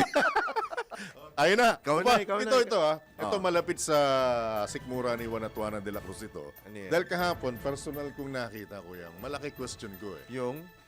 Ano epekto ng biglang pagtaas ng presyo ng bigas sa pamilihan? Dahil ba walang import? O dahil manipis? O dahil manipis ang supply? Hindi Hindi lang 5 piso, mahigit 5 piso Sa amin, ang mga itinaas. Oo. Alam mo yung dating na 4 tinaas sa bibili amin. ng para sa mga alaga na 36 or 38? Yung sabi mo, patuka? Mukhang patuka? Oo. Grabe. Alam mo kung magkano na? Oo. 46 hanggang 48 pesos na. Laki naman ng tinaas nun. Kaya nga, nagulat ako. Kaya hindi tuloy ako nakabili kahapon. Kaya pag uwi ko, tinatahulan ako ng mga alaga ko. Wala akong dalang pagkain nila. Langya ka Di ba? Kasi yung sa tao, kung ikukumpara mo, kapraso na lang ang diferensya naman actually. Di ba? Kaya ang tanong ko, bakit biglang tumaas? Anong naka-epekto? Anong dahilan? Kagaya nga nito. Susunod ka, segue ko na ha. Iniimbestigahan na ng Department of Agriculture ang mataas na presyo ng imported premium rice sa mga pamilihan. Hanggang ngayon? Ayon kay Agriculture Assistant Secretary at Spokesman Arnel de Mesa, nasa 45 pesos kada kilo lamang ang maximum suggested retail price ng imported premium rice na may 5% broken. Gayunman, naniniwala ako sa kanya, nakita ko to umaabot na ito sa 58 pesos kada kilo sa merkado. Ayon sinabi ni Asik de Mesa na kabilang sa tinitingnan ngayon ng Anti-Agricultural Economic Sabotage Council ang posibleng, profiteering at hoarding. Anya, tuloy-tuloy ang sinasagawang investigasyon ng DA at may ilan ng nasampulan at nakasuhan. Dagdag pa ni Asik de Mesa, patuloy ang pakikipag-ugnayan ng Inspectorate Office ng DA sa iba't ibang ahensyang kasapi ng konseho upang matutukan ang naturang usapin. Pasada Balita. Manipis talaga yung supply. Manipis? Manipis. Dahil hindi nagpa-import. Dahil sino ba yung kausap natin last week? Si Montemayor. Raul Montemayor ng Montemayor. Federation of Free Farmers. Diba? Hindi, pero binabanggit ng mukhang may profiteering tsaka hoarding. Iba pa yan. Di ba? Iba pa yan. Usapin ito. Iba pang Anyway, usapin yan. ibang tindi ng kanilang no? Lalo na Pebrero ngayon, mag-aanihan na. Well, usually kasi naman talaga pag sa palay, may lean season, merong peak season. Mukhang ngayon, dahil katatapos lang ng holiday, medyo numipis po ang supply. Pero malalaman ho natin sa mga susunod pang araw kung anong magiging update ho dyan. Sa iba pang paksa ng mga balita, kumbinsido ang Tourism Congress of the Philippines na isa sa mga balakid sa sektor ng turismo ang kakulangan ng accessibility sa mga tourism destination sa bansa. Partikular na tinukoy ni TCP President James Montenegro ang kakulangan ng mas malalawak at mahahabang runway sa mga paliparan, lalo na sa mga pangunahing destinasyon tulad ng Siargao at Batanes. Dahil dito naniniwala si Montenegro na sa pamamagitan ng pagpapatayo ng mga karagdagan at rehabilitasyon ng dekalidad na infrastruktura, lalago ang ekonomiya ng bansa. I think number one is we need to make the places more accessible. One of the CEOs of the airline company said that the biggest problem is the length of the runway. All right. So maybe we should invest more money in making our runways bigger, longer, right? Places like Siargao, for example, Batanes, there's no proper runway. It's not long enough. So all of these destinations, they have to be prioritized. Samantala, malamig naman ang TCP sa panukalang inihain sa Kongreso na alisin ang travel tax. So, yung travel tax, maring tulong rin yan sa infrastructure, di ba? Sinasabi ngayon, pangit yung infrastructure ng tourism. Paano natin gagawin yan pag wala tayong travel tax? Doon naman napupunta yan. Yung drainage ng Boracay, ng nagbayad nun, yung travel tax. So, maraming proyekto na ginagamit para doon ginagamit yung travel tax. So, ganun siya. Ang pontinig ni Tourism Congress of the Philippines, President James Montenegro sa panayam ng DWIZ. Pasada Balita. Sa latest naman ng Filipino Mirror, inaasahan ng pamahalaan na mapapanatili ng merchandise exports ang record-breaking momentum ngayong taon. Sinabi ni Trade Secretary Cristina Roque na target ng DTI ang ikalawang sunod na taon ng paglago sa pamamagitan ng agresibong pagtutok sa mga hindi pa natutuklasang merkado. Ito ay matapos pumalo sa all-time high na $84.41 billion ang outbound shipments noong 2025 na mas mataas ang 15.2% mula sa 73.27 billion pesos na naitala na sa mga naunang taon o sa naunang taon. Ayon sa kalihim, ang export figures na ito inaasahang tataas pa ngayong taon sa pamamagitan ng free trade agreements, kabilang ang Comprehensive Economic Partnerships Agreement na nilaglaan noong nakarang buwan sa pagitan ng Pilipinas at ng United Arab Emirates. Pasada Balita. Ling ipinaalala ng Department of Interior and Local Government ang mahigpit na pagpapatupad o pagbabawal sa paggamit ng mga red plate motor vehicles sa mga government vehicles tuwing weekends at holidays. Saklaw ng polisiya ang lahat ng elected at appointed provincial, city, municipal, pati barangay official. Gayon din ang mga mismong personnel ng DILG at Philippine National Police, Bureau of Fire Protection at Bureau of Jail Management and Penology. Iginit ng DILG na kailangan palakasin ang pagtalima sa umiiral na patakaran, partikular tuwing non-working days upang maiwasan ang hindi otorisadong paggamit ng mga government vehicles na nagre-resulta ng unnecessary public expenditure o gastos at pagkasira ng tiwala ng mga mamamayan. Pasada Balita. Babalik po kaming muli makalipas na may ilang mga paalala oras. Pwener, 25 sandali makalipas ang ikapito ng Sa iba pang tampok na balita, tiniyak mismo ng Land Transportation Office sa patuloy ang pagpapaigting ng integridad sa loob ng kanilang institusyon. Kasabay nito ng mismong pagbubunyag ni LTO Chief at Assistant Secretary Marcos Lacanilao na dalawa sa kanilang enforcer mula sa Mimaropa ang posibleng makasuhan. Kinumpirma ni ASEC Lacanilao na nabiso ang dalawa na gumagawa ng kalokohan pero hindi muna niya tinukoy ang kaso ng mga naturang enforcer. Puspusan po kami pero isa hong madagdag ko lang, nakahuli na naman ho ako ng dalawang enforcer namin sa may parting Mimaropa na naman na may mga kalokohan hong pinagagawa. So ngayon ho, naka-float po sila ngayon kasi iniimbestigahan na po pero malaki po yung ebidensya na makasuhan po rin namin sila sa Ombudsman. Naman po ang tinig babala ni LTO Chief at Assistant Secretary Marcos Lacanilao sa eksklusibong panayam ng DWIZ. Pasada Balita. Ay iba pang balita, kailangang balansehin ang buhay pinansyal at pag-ibig. Ito ang payo ng financial literacy advocate na si Armand Benco sa mga nais ng mga praktikal na paraan ng panliligaw at pagtanggap sa mga manliligaw upang hindi mabigo sa gitna nga po ng pagdiriwang ng buwan ng mga puso. Ayon kay Benco, dapat bukas ang mga magkasintahan o mag-asawa pagdating sa tamang pangangasiwa ng kanilang pera at mahalaga ring tandaan na ang tunay na yaman ay matatagpuan sa relasyong may respeto sa isa't isa, disiplina at kalayaan at hindi nakabatay sa halaga ng salapi. Sinasabi nila, uy, walang forever sa pag-ibig. Hindi po. Merong forever sa pag-ibig. Pero ang financial resources may limit. Kaya doon sa tanong na yun yung love language, yes, by all means. Pero time, space, money, may limitasyon siya, di ba? Kahit mahal kita forever, hanggang 24 hours nitong araw na to, may limitasyon ang time, space, at money. So, learn to really balance it. Meron pang ibang apat na pamamaraan ng pagpaparamdam, pagbigay, ng pagmamahal o pag-ibig. Samantala, pinag-iingat naman ni Benko ang publiko sa paglaganap ng love scam.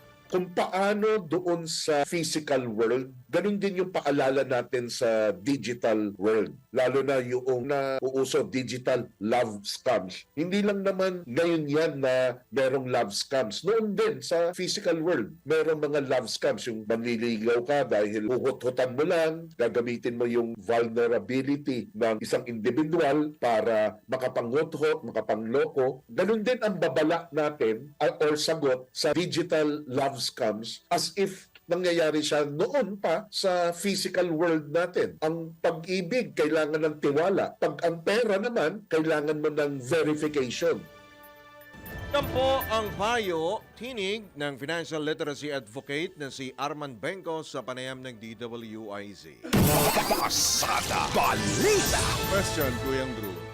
Pagka kayo ba'y nagde-date ng iyong sinisinta, ikaw ba ang may sagot? Parehas. Parehas. Oo. Swerte nyo. Bakit? Alam mo, nung panahon namin, lalo na ni Kuyang Winer, laging lalaki may sagot. Inabot mo ba yan, Kuyang Winer? Ako, inabot ko yun. Alam mo, nung one time nung nagpa-executive check-up ako, meron ako nakausap na nurse. Na-open namin niya kasi tungkol sa puso yung inano namin. Anong With sabi? your indulgence, mga kabalitaktakan. Total, February ngayon.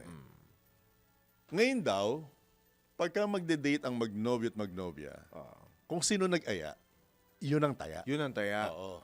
At dumarating sa punto na hindi pwedeng puro si guy at hindi rin pwedeng puro si girl lang. Ano. Kailangan give and take. Iba na ngayon. Swerte nyo. Oh, iba na ngayon. Nung panahon namin, kailangan ako magtipid ng baon ko. Para may pang-date. Depende, diba? Kasi nung panahon namin talaga yung Kuyang Winer, talagang ang lalaki ang manliligaw, ang laging taya. Ang ganda ng henerasyon nyo. Depende kasi nga ngayong panahon na ito dapat practical. Practical na. Isa pang bagay sa mga magpapakasal, hindi kailangan bonggang kasal. Hindi kailangan. Kailangan ang pinaghahandaan nyo, yung future nyo. Hindi yung bonggang kasal. Kasi ang kasal na yan, kung hindi rin naman magiging matibay ang inyong pagsasama, bukas makalawa, tapon lahat Kasi yan. may napagkakwentuhan dyan. Kasi di ba tayo, pag nag-reunion tayo, di ba? Yung una, pabonggahan ng kasal. Naman. Susunod, pabonggahan ng binyag. Oo. Pabonggahan ng birthday. Di ba? Sunod niyan, pabonggahan Pabonggahan ng libing. Pabonggahan ng libing. Pabonggahan ng annulment muna. Pati libing naman annulment, kagad, oo, diba? pabonggahan ng annulment. Diba, ang maganda lang ngayon, practical ang tao. Diba? At kaugnay niyan, eto, tanggap tayo ng pag-uulan. DOH. DOH. Nagbigay ng tips sa publiko para sa malusog na puso ilang araw bago ang Valentine's Day. Tali mula kay Patrol 13, Gilbert Perdes. Nananatiling number 1 cause of death sa Pilipinas ang ischemic heart disease o yung atake sa puso. Sa bagong Pilipinas ngayon, public briefing, sinabi ni DOH Undersecretary Albert Domingo na malaking bahagi nito ay dulot ng mga tinatawag na modifiable risk factors o yung mga bagay na pwedeng baguhin sa ating lifestyle. Kabilang sa mga pangunahing dahilan ang hypertension at alta presyon. Anya kapag mataas ang blood pressure, mas nahirapan ang puso sa pagbomba ng dugo at tumataas ang panganib ng pagbabara ng ugat. Itinuro ng opisyal ang sobrang paggamit ng asin, toyo at patis bilang karaniwang pinagmumulan ng mataas na presyon. Hindi naman anya pinagbabawal ang mga ito, ngunit dapat ay may moderasyon. At bukod dito sinabi ng opisyal na delikado rin sa puso ang paninigarilyo at pagbe-vape, pati na rin ang kakulangan sa pisikal na aktibidad. Bunga nito inirerekomenda ng DOH official ang hindi mababa sa 150 minutes na exercise kada linggo. Ito si Patrol 13, Gilbert Perdes para sa impilang may totong las DWIZ. Nagbabalita ng tama, naglilingkod ng tama. Pasada Balita. Speaking of health, pag-aproba ng Kongreso sa alokasyong magpapalakas sa serbisyong pangkalusugan, ikinalugod ng isang mambabatas.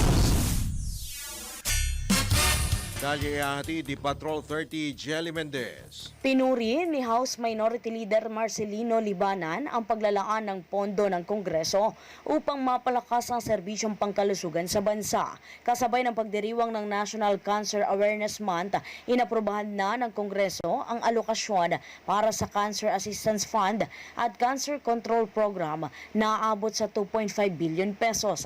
Sa ilalim ng 2026 General Appropriations Act o GAA, ang 1.5 billion pesos sa nasabing halaga ay mapupunta sa Cancer Assistance Fund o ang CAF, habang ang natitirang 1 billion pesos naman ay para sa Cancer Control Program o CCP. Ayon kay Libanan, patunay lamang ito ng seryosong paninindigan ng pamahalaan na ilapit ang serbisyong pangkalusugan sa bawat Pilipino. Sa tulungan niya ng programa, mas maraming pasyente ang mabibigyan ng financial health support, partikular ang mga cancer survivor at mga pasyenteng nasa malubha ang kalagayan.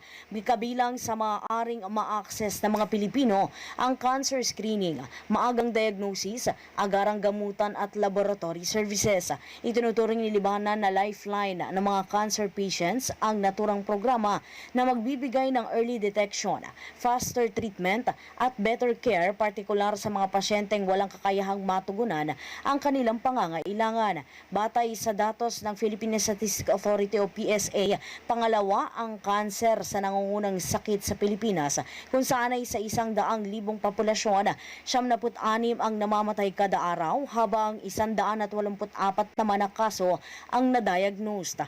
Binigyan diin ni Libanan na ang hangarin ng administrasyon na walang Pilipinong dapat maiwan o mapagkaitan ng lunas dahil lamang sa kakulangan sa pinansyal. Ito si Patrol 30. Jelly Mendez nag-uulat para sa impilang may todong lakas sa DWIZ. Nagbabalita ng tama, naglilingkod ng tama. Pasada Balita. Samantala, Pangulong Marcos umaasang dadalo sa ASEAN Summit sa bansa si US President Donald Trump. Italia nagbabalik Patrol 13, Gilbert Perdes. Nananatiling matatag ang alyansa ng Pilipinas at Amerika sa larangan ng depensa, seguridad, kalakalan, ekonomiya, edukasyon, kalusugan at iba pang sektor, kabilang na ang cyber at outer space. Ginawa ni Pangulong Ferdinand Marcos Jr. ang pahayag sa kanyang pagdalo sa pagdiriwang ng ika-80 anibersaryo ng diplomatic ties sa pagitan ng dalawang bansa. Kasunod na rin ng opisyal na paglulunsad ng isang special anniversary logo. Pinuri naman ni Pangulong Marcos ang papel ng US-Philippine Society at si Ambassador Babe Romualdez sa pagpapatibay ng ugnayan ng magkabilang panig. Bilang ASEAN Chair ngayon taon, umaasa naman ang Pangulo na patuloy na susuporta ang Amerika at inaasang muling bibisita sa bansa si US President Donald Trump para sa ASEAN Summit. Muling pinagtibay din ng Pangulo ang pangako ng Pilipinas na palalimin pa ang alyansa ng Pilipinas sa Amerika tungo sa kapayapaan, kaunlaran at katatagan ng rehiyon. Patrol 13, Gilbert Perdes para sa impilang may todong las DWIZ. Nagbabalita ng tama, naglilingkod ng tama. Pasada Balita. Tala Congressman Paulo Duterte pumalag sa 3 impeachment complaints laban sa kanyang utol na si Vice President Sara Duterte. Pabalik si Patrol 30 Jelly Mendez. Itinuturing na diversionary tactics ni Davao City 1st District Representative Paulo Pulong Duterte ang 3 impeachment complaint na inihain laban sa kanyang kapatid na si Vice President Sara Duterte. Ayon sa kongresista, habang abala ang publiko sa ingay at drama, ang pinakamalaking anomalya sa kasaysayan ng flood control spending at pambansang pondo noong 2023 hanggang 2025 ay unti-unti nang kumukupa lumilipas o itinutulak palabas sa totoong issue sa bansa.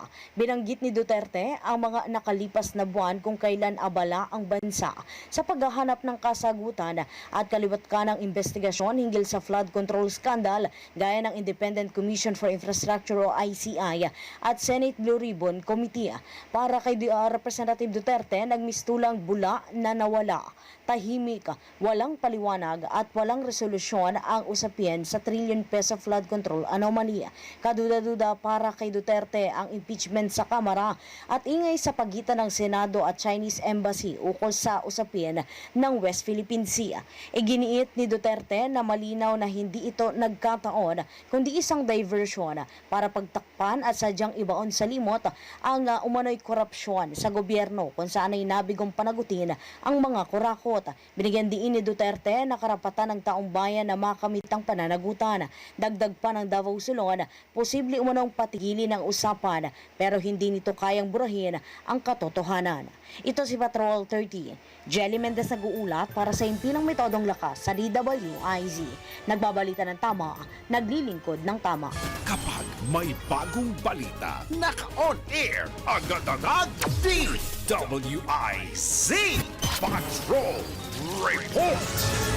Ay babang balita, posibleng magpatupad ang Bangko Sentral ng Pilipinas ng gradual o mabagal na 50 basis point policy rate cuts ngayong taon. Sa pinakahuling economic brief ng isang commercial bank, nananatiling broadly benign o hindi delikado ang inflation environment. Gayunman, nananatili pa rin ang mga banta mula sa utility tariff adjustments, imported cost pressures, pabago-bagong global oil prices at paggalaw ng halaga ng piso. Sinabi ng naturang commercial bank na inaasahang mananatiling manageable ang inflation ngayong taon sa tinatayang 2.2% at pasok sa target band ng BSP na hanggang 2.4%. Pasada Balita! Sa police report, isa na namang pulis ang natagpuang patay sa pagkakataon ito sa Police Regional Office, Davao Region, sa tanggapan ng Davao Logistics Compound kahapon. Kinilala ang pulis na si Lieutenant Colonel Diosar Almasa ng PRO 11. Kinumpirma ni PNP Chief General Jose Melencio Nartates Jr. ang pagkamatay ni Lieutenant Colonel Almasa na natagpuan nga pong walang buhay sa loob ng kanyang opisina sa PRO 11 Logistics Compound kahapon. At nabatid na natagpuan ang bangkay ni Almasa ng ilang oras bago bumisita si General Nartates sa headquarters ng PRO Davao sa Camp Merecido sa Davao City kahapon. Patuloy na iniimbestigahan ang sanhi ng pagkamatay ni Almasa. Pasada Balita! Ipinaalala naman ng isang obispong Katoliko na kapwa mahalaga sa mga Pilipino ang mga banal na panahon ng Kwaresma sa mga Kristiyano at Ramadan sa mga kapatid na Muslim. Ayon kay Kidapawan Bishop Jose Colin Bagaforo, posibleng magkasabay ang petsa ng simula ng Ramadan na maaaring magaganap sa Pebrero 17 at ang paggunita sa Miyerkules ng Abo o Ash Wednesday, Pebrero 18. Dagdag pa ng obispo, nagsisilbing panawagan sa publiko ang Ramadan at Kwaresma upang magnilay, bumalik sa Diyos at sabay na lumakad sa pananampalataya. Nabatid na parehong panahon ng penitensya ang Kwaresma at Ramadan kung saan kapwa inaanyayahan ang mga Kristiyano at mga kapatid na Muslim na manalangin, mag-ayuno, magbalik loob at makipagkapwa lalo na sa panahon ngayong balot ng karahasan at pagkakawatak-watak ang bansa. Pasada Balita! Samantala, nababahala ang Philippine National Police sa tumataas na kaso ng baby selling sa bansa. Kasunod na rin ito ng mga isinasagawang anti-trafficking operations na nagresulta ng pagkakasagip sa 6 na sanggol at pagkakaaresto sa 7 suspect mula Pebrero 2 hanggang 4. Ayon kay Women and Children Protection Center, Police Director Brigadier General Maria Sheila Portento, tila mga lokal ang karamihan sa mga namonitor na buyers dahil sa mas mahirap ang pagpupuslit ng mga bata sa labas ng bansa. Kinasasangkutan niya ng isang dalawang araw na gulang pa lamang na sanggol ang isa sa mga naturang kaso. Habang napag-usapan na ang ibang transaksyon kahit hindi pa ipinapanganak ang bata. Pasada Balita. Babalik po kaming muli makalipas lamang ilang mga paalala oras. 5 minuto bago sumapit ang ganap na alas 8. Oras hatid sa inyo ng M. Luwilier, tulay ng pamilyang Pilipino. Pasada. Bangkay na pinaniniwala ang kabilang sa lumubog na barko sa Basilan na recover. Detalye nagbabalik Patrol 24, June Samson. Kinumpirma ng Philippine Coast Guard na may na-recover na isang bangkay na pinaniniwalaan kabilang sa mga pasahero ng lumubog na MV Tricia Kerstin 3 sa karagatang sakop ng Balok-Balok Island sa Basilan. Natagpuan ng PCG Technical Diving Group ang bangkay sa tinatayang 187 feet na lalim at ito ayon kay PCG Supervisor Commander Cheska Hamorol ay partikular na natagpuan sa accommodation area ng naturang barko. Agad itong isinakay sa BRP Melchor Aquino at inilipat sa BRP Capones para maihatid naman sa Zamboanga City Port. Kasalukuyang nakikipag-ugnayan na ang Coast Guard District Southern Western Mindanao sa Provincial Disaster Risk Reduction and Management Office para matukoy ang pagkakakilanlan ng bangkay. Sa pinakahuling tala, ay umabot na sa 46 ang bilang ng mga nasawi habang nananatiling 316 ang mga survivors. Patrol 24, June Samson para sa MP lang may todong lakas, DWIZ, nagbabalita ng tama, naglilingkod ng tama. Kapag may bagong balita, naka-on air, agad-agad, DWIZ Patrol Report. Balitang pangkalakalan. Wala ang Philippine Chamber of Commerce and Industry na magpapatuloy ang paglago ng manufacturing sector ngayong taon. Ayon sa PCCI, inaasang makatutulong sa pagpapatuloy ng paglago ang mga proyektong pang-infrastruktura ng pamahalaan, matatag na domestic consumption at suportang patakaran sa pananalapi.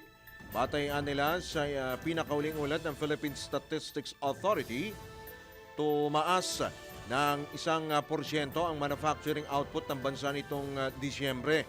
Iginiit ni PCCI President Perry Ferrer na malaki ang naging kontribusyon ng mas malakas na produksyon ng mga produktong pagkain at non-metallic minerals, gayon din ang muling pag-angat ng sektor ng makinarya at kagamitan.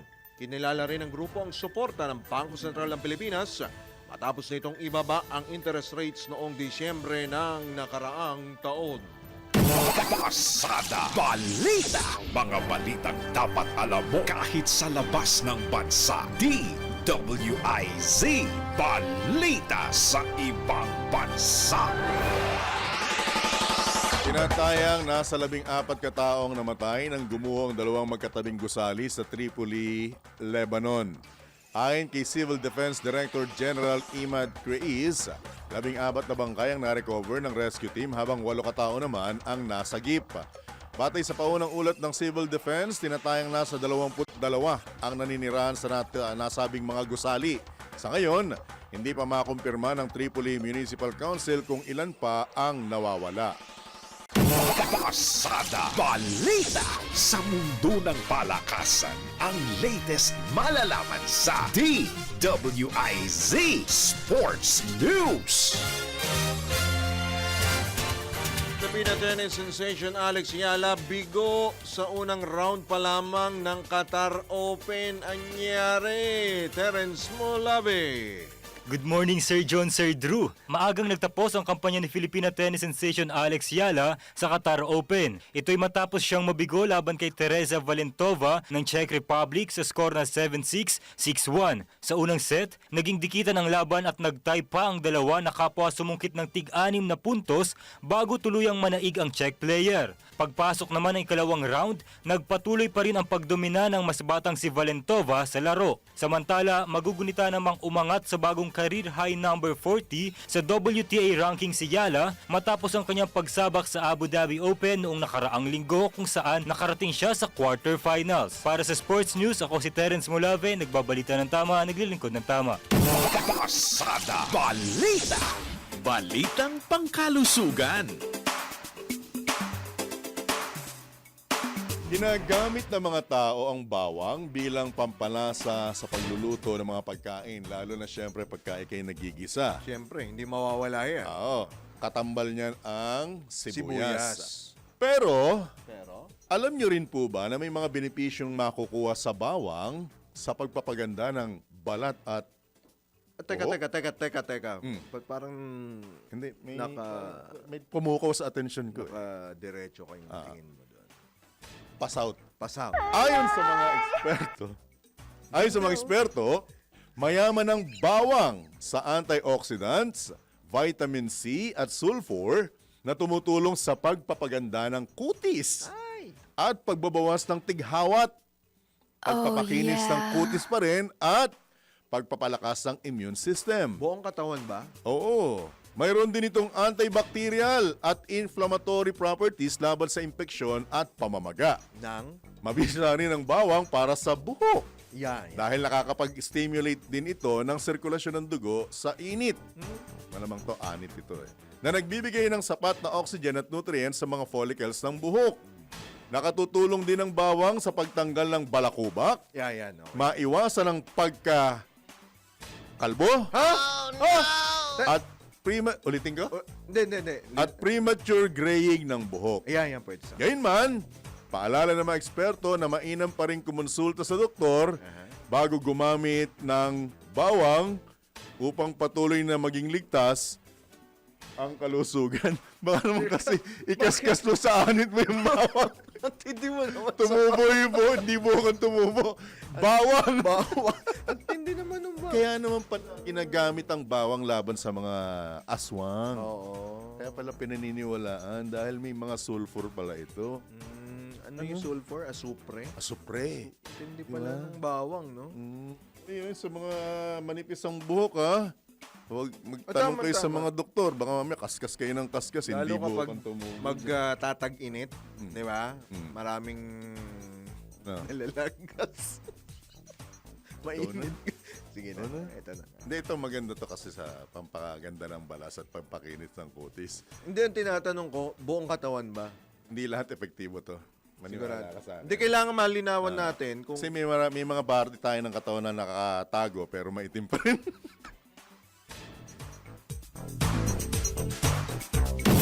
Pasada Balita. Ito na ang latest, bagong-bago, fresh na fresh. DWIZ Showbiz News. Malamang kailangan to ng bawang. Hindi ko lang sure kung pampakinis o pantaboy. Andyan ba? Nandyan. Wala. Naghati ang katawan. Siya, ito na po. Vice Ganda nagbabala laban sa scammer na gumagamit sa kanyang pangalan at videos. Ang showbiz chika ay atid po yan ni Bini. Bini Bigoteng, di na kailangan daw ng bawang, Anton. Good morning, Papa John at Papa Dron. Ako, ito ho sa ating balitang showbiz. Nagbabala si Ann Caboagabol, superstar at TV host na si Vice Ganda sa publiko laban sa scammer na ginagamit ang kanyang pangalan at ilang videos upang makapanloko ng biktima. Sa isang social media post, ibinahagi ni Vice ang screenshot ng isang Facebook page na may pangalang Mimi Vice na gumagamit anya ng kanyang mga lumang live videos. Giit pa ng komedyante, tanging verified Facebook niya lamang ang opisyal at tunay na ginagamit niya. Maliban dito, hinimok niya rin ang publiko na i-report agad kung may mga kahinahinalang aktibidad mula sa mga non-verified accounts na ginagamit ang kanyang pangalan. Huling paalala ni Vice sa kanyang mga fans, mag-ingat at maging mapanuri. Nako, talagang marami ng scammer ngayon. Kayong dalawa nga, di ba in-scam nyo ako? Pala nyo akong tortropahin nyo ako? Yung pala, jojowain nyo pala ako. Anyway, yun ang mula aking balitang showbiz. Para sa impinametodong lakas, DWIZ. Ako si Anton, nagbabalita ng tama, naglilingkod ng tama. Pasada Balita. Bago lang yung good news natin, ha? Disclaimer lang po. binibigoting Antoine, bawasan mo ang pagkain ng bawang, ha? Iba epekto sa'yo. Lalo kapag nagsalita. Iba epekto sa'yo, kuya. Anyway, sa ating good news, natuklasan ng mga eksperto ang dalawang bagong species ng halaman sa Occidental Mindoro at Northern Luzon. Tinatawag na Begonia elinensis, ang unang halaman na hugis puso at karaniwang tumutubo sa mga batuhan na tabing dagat na natagpuan sa Ilin Island, Occidental Mindoro. Samantala, etong matindi. Ang ikalawang halaman naman, tinatawag na Paraplomis aristata, isang dilaw na bulaklak na natagpuan sa Northern Luzon. Inman, dahil nanganganib ang mga uri ng species na ito dulot ng pagkasira ng kalikasan, hinimok ng mga eksperto ang lahat ng mas pangalagaan pa ang kalikasan. Lalo't nagpapakita ang mga bagong diskubring halaman ng mayamang biodiversity ng ating bansa. Pasada Balita. Dapat pag-aralan pang... Pero may irony, ha? Yung isa, Begonia elinensis. Pero hugis puso. Gets mo? Oo. Yung begonia, taga-kabila yun, di ba? Nag-gets mo? Gets ko. Grabe. Tapos yung isa pang artista. Paraplomis aristata. Di ba? Isa lang ang pinapahiwatig niyan. Seryoso to. Pangalagaan natin ang kalikasan. Kasi sa ganda ng Pilipinas, biro nyo, may mga bagong species Baka ng mamaya musgo. yung species ng halaman na yan may silbi, may Sigurado pakinabang. meron. May benepisyo yan. Oo. Diba? Lalo na kung sa atin lang nakikita kung very rare. Diba? Mo yung isang kapuso tsaka kapamilya na pag isa nitong bagong species na to. Di ba? Paalam na tayo. Sige na nga. O siya, eto. At tayo po ay pansamantala po nagpapaalam sa ngalan po ng buong tropa ng DWIC Aliw Channel 23. At salamat kay Kuyang Wenner na... May bagong bakod. Ang galing na, maganda. Kumikislap ang kanya pong ngiti. Sa alam po ng buong tropa ng DWIC Aliw Channel 23, kami po ang inyong mga naging tagapagatid Balita Drunesino. Johnny Bañez. Nagbabalita ng tama. Naglilingkod ng tama. Standby lamang po. Susunod na, nandiyan na po sila. Walang gili iba. Karambola! Oras! 17 segundo bago sumapit ang ganap na alas 8 na ng morning. Happy Tuesday weekend! Ingat! Woohoo!